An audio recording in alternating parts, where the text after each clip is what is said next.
Vocabulaire, phrases et prose pour la famille et la société en langue française. Le père. La mère. Le fils. La fille. Le frère. La sœur. Le grand-père. La grand-mère. L'arrière-grand-père. L'arrière-grand-mère. Les petits-enfants. Le petit-fils. La petite-fille. Les frères jumeaux. Les sœurs jumelles. L'oncle. La tante. Le cousin. La cousine. La nièce. Le nouveau-vœu. Le beau-père. La belle-mère. Le beau-fils.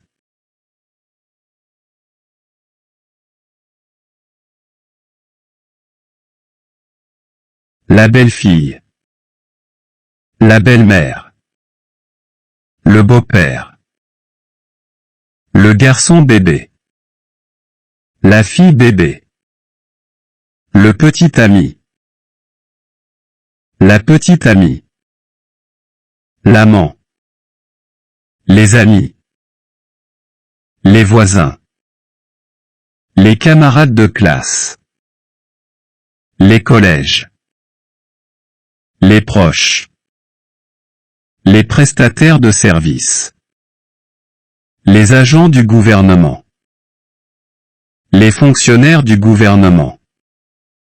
La société. Le prêtre. Le président.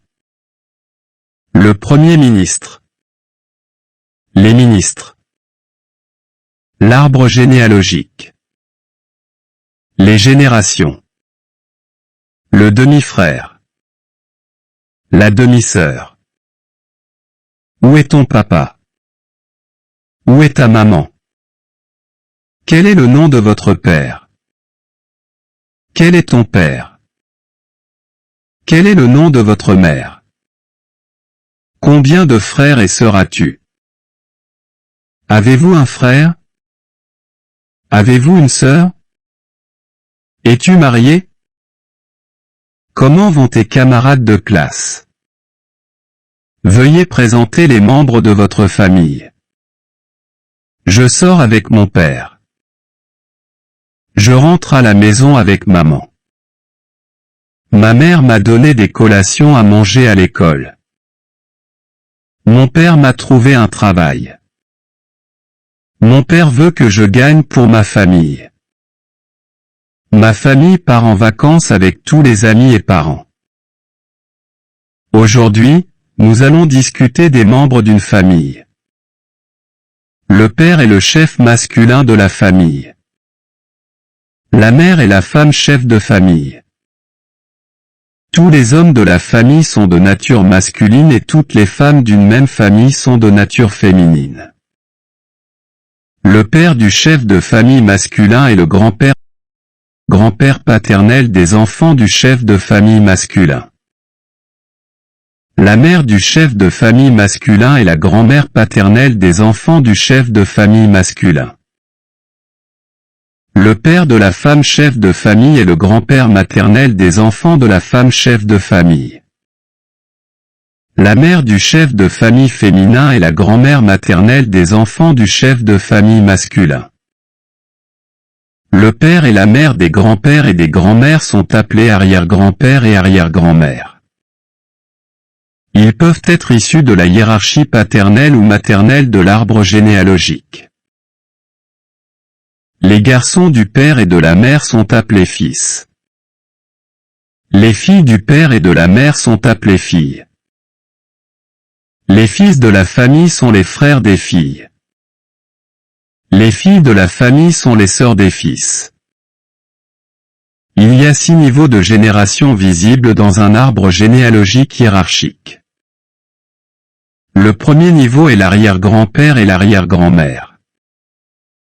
Le deuxième niveau est le grand-père et la grand-mère. Le troisième niveau est le père et la mère. Le quatrième niveau est celui de leurs fils et filles qui deviennent père et mère. Le cinquième niveau comprend les petits-fils et les petites-filles. Ils sont un bébé garçon et un bébé fille. Le sixième niveau comprend les arrière-petits-fils et les arrière-petites-filles. Lorsqu'il n'y a pas de lien de sang dans la famille ou que les parents n'ont pas donné naissance aux enfants mais qu'ils prennent les relations volontairement et volontairement. Le père est aussi appelé papa, la mère est aussi appelée maman, le grand-père est aussi appelé grand-père. La grand-mère est aussi appelée grand-mère. Toutes les personnes peuvent utiliser un nom de famille, ou un nom de famille avec leur prénom. Ils peuvent aussi avoir des noms d'animaux. Toutes ces relations sont créées par des procédures légales d'adoption, de procuration et de tuteur. Dans un tel cas, les pères deviennent beaux-pères, la mère devient belle-mère, le fils devient beau-fils et la fille devient belle-fille. L'oncle et les tantes de la famille, la mère paternelle et le père paternel, le père maternel et la mère maternelle des enfants de la famille constituent également la famille s'ils souhaitent s'y rattacher. La principale composante de la famille est le père et la mère avec leurs fils et leurs filles. Lorsqu'une fille épouse un fils d'un autre arbre généalogique, elle devient la belle-fille de la famille du marié et il devient le gendre de la famille de la fille. Le jeune homme nouvellement fiancé et la jeune femme dans la serrure du mariage sont appelés petit ami et petite amie jusqu'au moment du mariage légal. Si le garçon aime la fille, on l'appelle l'amant de la fille. Si la fille aime le garçon, elle est appelée l'amante du garçon. Les parents de la mariée et du marié deviennent le beau-père et la belle-mère pour les couples nouvellement mariés. Les sœurs et frères des couples nouvellement mariés sont appelés les belles-sœurs et les beaux-frères. Les enfants mâles des parents maternels et paternels sont appelés cousins. Les filles des parents maternels et paternels sont appelées cousines. Les enfants mâles, les oncles et la tante sont appelés nièces. Les filles des oncles et de la tante sont appelées neveux.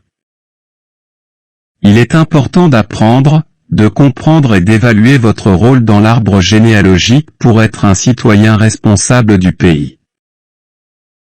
Les amis, camarades de classe, camarades de collège, collègues, parents, voisins, prestataires de services locaux, nationaux et internationaux constituent le réseau social d'une personnalité.